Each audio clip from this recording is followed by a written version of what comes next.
Hello दोस्तों, आज हम आपके लिए एक और नई कहानी लेकर हाजिर हुए हैं जिसका नाम है शाह की कंजरी और जिसे अमृता प्रीतम जी के द्वारा लिखा गया है। तो आइए कहानी शुरू करते हैं। उसे अब नीलम कोई नहीं कहता था, सब शाह की कंजरी कहते थे। नीलम को लाहौर हीरा मंडी के एक चौबारे में जवानी चढ़ी थी और वहां ही एक रियासती सरदार के हाथों पूरे 5,000 में उसकी नथ उतरी थी और वहां ही उसके हुस्न ने आग जलाकर सारा शहर झुलसा दिया था। पर फिर वह एक दिन हीरा मंडी का रास्ता चौबारा छोड़कर शहर के सबसे बड़े होटल फ्लैटी में आ गई थी। वही शहर था, वह सारा शहर जैसे रातों रात उसका नाम भूल गया हो। सबके मुंह से सुनाई देता था, शाह की कंजरी गजब का गाती थी।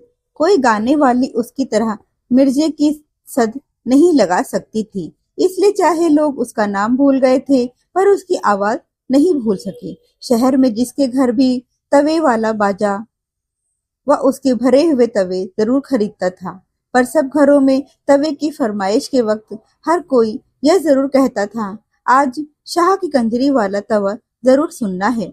लुकी छिपी बात नहीं थी, शाह के घर वालों को भी पता था। सिर्फ पता ही नहीं था, उनके लिए बात भी पुरानी हो चुकी थी। शाह का बड़ा लड़का जो अब ब्याहने लायक था, जब गोद में था तो सेठानी ने जहर खा के मरने की धमकी दी थी, पर शाह ने उसके गले में मोतियों का हार पहनाकर उससे कहा था, शाहनिये, वह तेरे घर की बरकत है, मेरी आंख जोहरी की आंख है। तूने सुना हुआ नहीं कि नीलम ऐसी चीज होता है जो लाखों को खाक कर देता है और खाक को लाख बना देता है। जिसे उल्टा पड़ जाए उसके लाख के खाक बना देता है और जिसे सीधा पड़ जाए उसे खाक से लाख बना देता है। वह भी नीलम है, हमारी राशि से मिल गया है। जिस दिन से साथ बना है, मैं मिट्टी में हाथ डालूं तो सोना हो जाती है, पर वही एक दिन घर उजाड़ देगी, लाखों को खाक कर देगी। शाहानी ने छाती की साल सहकर उसी तरफ से दलील दी थी जिस तरह से शाह ने बात चलाई थी। मैं तो बल्कि डरता हूँ कि इन कंजरियों का क्या भरोसा, कल किसी और ने सब्ज बाग दिखाए और जो वह हाथों से निकल गई तो लाख से खाक बन जाना है। शाह ने फिर अपनी दलील दी और शाहनी के पास और दलील नहीं रह गई थी, सिर्फ वक्त के पास रह गई थी और वक्त चुप था, कई वर्षों से चुप था। शाह सचमुच जितने रुपए नीलम पर पहाता उससे कई गुना ज्यादा पता नहीं कहां कहां से बहकर उसके घर आ जाते थे। पहले उसकी छोटी सी दुकान शहर के छोटे से बाजार में होती थी, पर अब सबसे बड़े बाजार में लोहे के जंगले वाली सबसे बड़ी दुकान उसी की थी। घर की जगह पूरा मोहल्ला ही उसका था, जिसमें बड़े खाते पीते किराएदार थे और जिसमें तह खाने वाले घर को शाहनी एक दिन के लिए भी अकेला नहीं छोड़ती थी। बहुत बरस हुए। शाहनी ने एक दिन मोहरों वाले ट्रंक को ताला लगाते हुए शाह से कहा था, उसे चाहे होटल में रखो और चाहे उसे ताजमहल बनवा दो, पर बाहर की बला बाहर ही रखो, उसे मेरे घर न लाना, मैं उसके माथे नहीं लगूंगी। और सच में शाहनी ने अभी तक उसका मुंह भी नहीं देखा था। जब उसने यह बात कही थी, उसका बड़ा लड़का स्कूल में पढ़ता था और अब वह ब्याहने लायक हो गया था, पर शाहनी ने ना उसके गाने वाले तवे घर में आने दिए और ना घर में किसी को उसका नाम लेने दिया था। वैसे उसके बेटे ने दुकान दुकान पर उसके गाने सुन रखे थे और जने जने से सुन रखा था शाह की कंजरी। बड़े लड़के का ब्याह था, घर पर 4 महीने से दर्जी बैठे हुए थे। कई सूटों पर सलमा काढ़ रहा था, कोई तिल्ला, कोई किनारी और कोई दुपट्टे पर सितारे जड़ रहा था।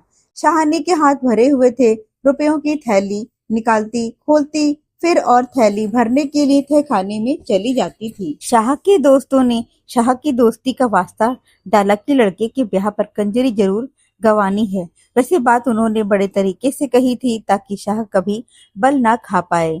वैसे तो शाहनी को बहु तेरे गाने नाचने वाली हैं, जिसे मर्जी हो बुलाओ, पर यहाँ मल्लिकाए तरन्नुम जरूर आए, चाहे मिर्जे की एक ही सद लगा जाए। फ्लैटी होटल आम होटलों जैसा नहीं था, वहाँ ज्यादातर अंग्रेज लोग ही आते और ठहरते थे।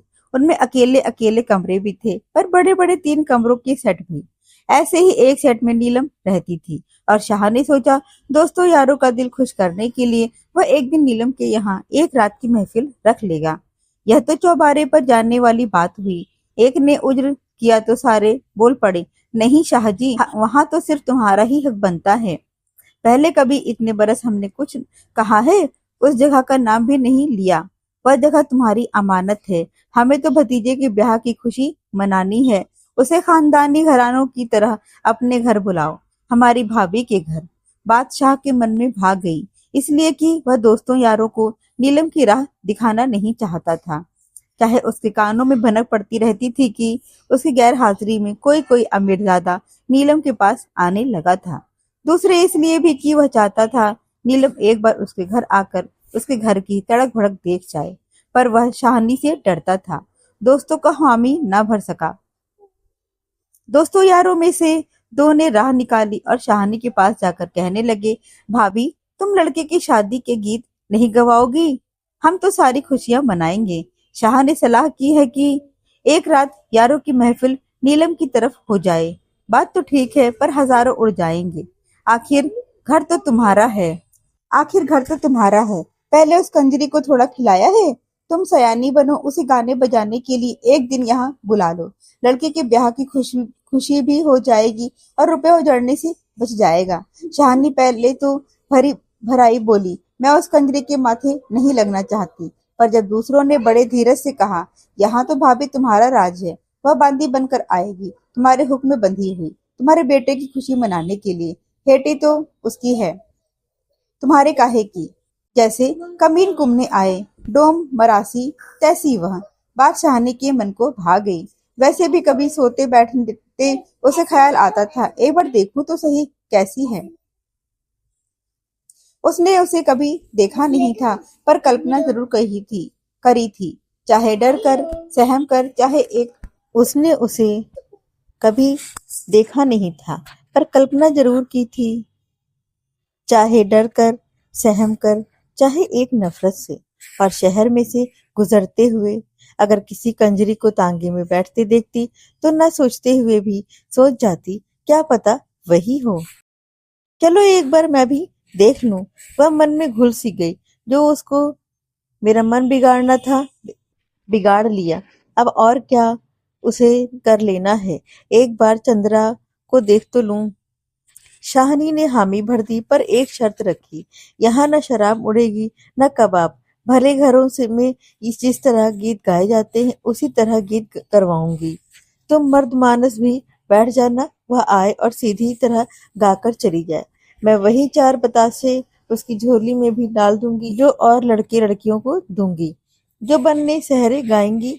यही तो भाभी हम कहते हैं। शाह के दोस्तों ने फूंक दी, तुम्हारी समझदारी से ही तो घर बना है, नहीं तो क्या खबर क्या हो गुजरना था। वह आई। शाहनी ने खुद अपनी पग्गी भेजी थी। घर मेहमानों से भरा हुआ था। बड़े कमरे में सफेद चादरें बिछा दी गई थी, बीच में ढोलक रखी हुई थी। घर की औरतों ने बन्ने सहरे गाने शुरू कर रखे थे। पग्गी दरवाजे पर आकर रुकी तो कुछ उतावली औरतें दौड़कर खिड़की की एक तरफ चली गईं और कुछ सीढ़ियों की तरफ। अरे बदसुगनी क्यों करती हो, सहरा बीच में ही छोड़ दिया। शाहनी ने डांट सी दी, पर उसकी आवाज खुद ही धीमी सी लगी, जैसे उसके दिल पर एक धमक सी हुई हो। वह सीढ़ियां चढ़कर दरवाजे तक आ गई थी। शाहनी ने अपनी गुलाबी साड़ी का पल्ला संवारा, जैसे सामने देखने के लिए वह साड़ी की शगुन वाले रंग का सहारा ले रही हो। सामने उसने हरे रंग का बाकड़ी वाला गहरारा गरारा पहना हुआ था। गले में लाल रंग की कमीज थी और सिर से पैर तक ढलकी हुई हरे रेशम की चुनरी एक झिलमिल सी हुई। चाहनी को सिर्फ एक पल लगा, जैसे हरा रंग सारे दरवाजे में फैल गया। फिर हरे कांच की चूड़ियों की छन छन हुई तो शाहनी ने देखा एक गोरा गोरा हाथ एक झुके हुए माथे को छू कर आदाब बजा रहा है, और साथ ही एक झनकती हुई सी आवाज, बहुत बहुत मुबारक शाहनी, बहुत बहुत मुबारक। वह बड़ी नाजुक सी पतली सी थी, हाथ लगाते ही दोहरी होती थी। शाहनी ने उसे गांव तकिए के सहारे हाथ के इशारे से बैठने को कहा तो शाहनी को लगा कि उसकी मांसल बाह बड़ी ही बेडौल लग रही थी। कमरे के एक कोने में शाह भी था, दोस्त भी थे, कुछ रिश्तेदार मर्द भी थे। उस नाजनीन ने उस कोने की तरफ देखकर भी एक बार सलाम किया और फिर परे गांव तकिए के सहारे ठुमक कर बैठ गई। बैठते वक्त कांच की चूड़ियां फिर छनकी थी। शाहनी ने एक बार फिर उसकी बाहों को देखा, हरे कांच की, और फिर स्वाभाविक ही अपने बाह में पड़े सोने के चूड़े को देखने लगी। कमरे में एक चकाचौंध सी छा गई थी। हर एक की आंख जैसे एक ही तरफ उलट गई थी। शाहनी की अपनी आंखें भी, पर उसे अपनी आंखों को छोड़कर सबकी आंखों पर एक गुस्सा सा आ रहा था। वह फिर एक बार कहना चाहती थी, अरे बदशुगनी क्यों करती हो, सेहरे गाओ ना, पर उसकी आवाज गले में घुटती सी गई। शायद औरों की आवाज भी गले में घुट सी गई थी। कमरे में एक खामोशी छा गई थी। वह अधबीच रखी हुई ढोलक की तरफ देखने लगी और उसका जी किया कि वह बड़ी जोर से ढोलक बजाए। खामोशी उसने ही तोड़ी जिसके लिए खामोशी छाई थी। कहने लगी, मैं तो सबसे पहले घोड़ी गाऊंगी, लड़के का सागन करूंगी, क्यों शाहनी? और शाहनी की तरफ ताकती हंसती हुई घोड़ी गाने लगी, निक्की निक्की बूंदी निकिया मीह वे वरे, तेरी माँ वे सुहागिन तेरे सगन करे। शाहनी को अचानक तसल्ली सी हुई, शायद इसलिए कि गीत के बीच की माँ वही थी और उसका मर्द भी सिर्फ उसका मर्द था, तभी तो माँ सुहागिन थी। शाहनी हंसते से मुंह से उसके बिल्कुल सामने बैठ गई, जो उस वक्त उसके बेटे की सागन कर रही थी। घोड़ी खत्म हुई तो कमरे की बोलचाल फिर से लौट आई। फिर कुछ स्वाभाविक सा हो गया। औरतों की तरफ से फरमाइश की गई डोल की रोड़े वाला डोल की रोड़े वाला गीत। मर्दों की तरफ से फरमाइश आई मिर्जे दिया सद्दा। गाने वाली ने मर्दों की फरमाइश सुनी अनसुनी कर दी और ढोलकी को अपनी तरफ खींचकर उसने ढोलकी से अपना घुटना जोड़ लिया। शाहनी कुछ रौ में आ गई, शायद इसलिए कि गाने वाली मर्दों की फरमाइश पूरी करने के बजाय औरतों की फरमाइश पूरी करने लगी थी। मेहमान औरतों में से शायद कुछ एक को पता नहीं था। वह एक दूसरे से पूछ रही थी और कई उनके कान के पास कह रही थी, यही है शाह की कंजरी। कहने वालियों ने शायद बहुत धीमे से कहा था, खुसुर फुसुर सा, पर शाहनी के कान में आवाज पड़ रही थी, कानों से टकरा रही थी, शाह की कंजरी, शाह की कंजरी। और शाह के मुंह का रंग फीका और शाहनी के रंग का मुंह फीका पड़ गया। इतने में ढोलक की आवाज ऊंची हो गई और साथ ही गाने वाली की आवाज, सोहे वी चीरे वालिया मैं कहनी हाँ। और शाहनी का कलेजा थम सा गया। वह सूहे चीरे वाला मेरा ही बेटा है, सुख से सा, सुख से आज घोड़ी पर चढ़ने वाला मेरा बेटा।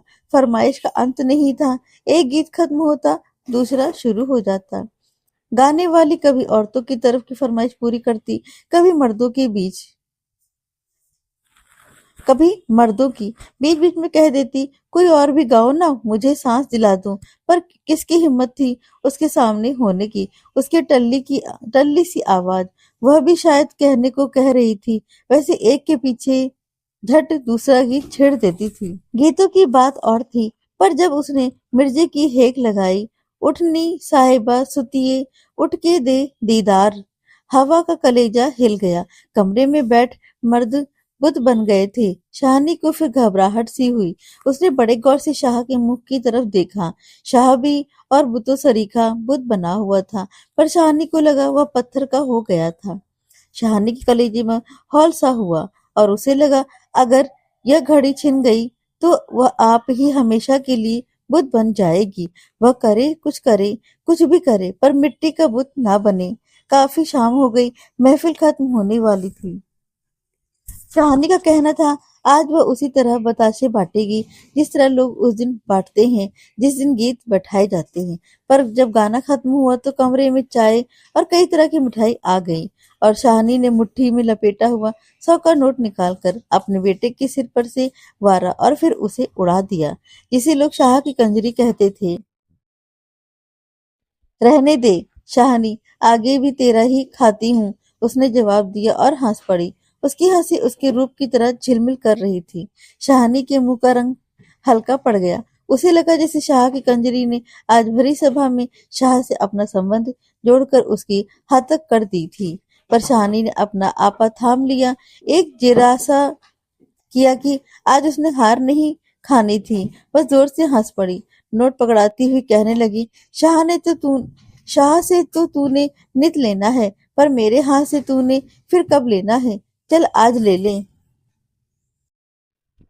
और शाह की कंजरी नोट पकड़ती हुई एक ही बार में हीनी सी हो गई। कमरे में शाहनी की साड़ी का सगुन वाला गुलाबी रंग फैल गया।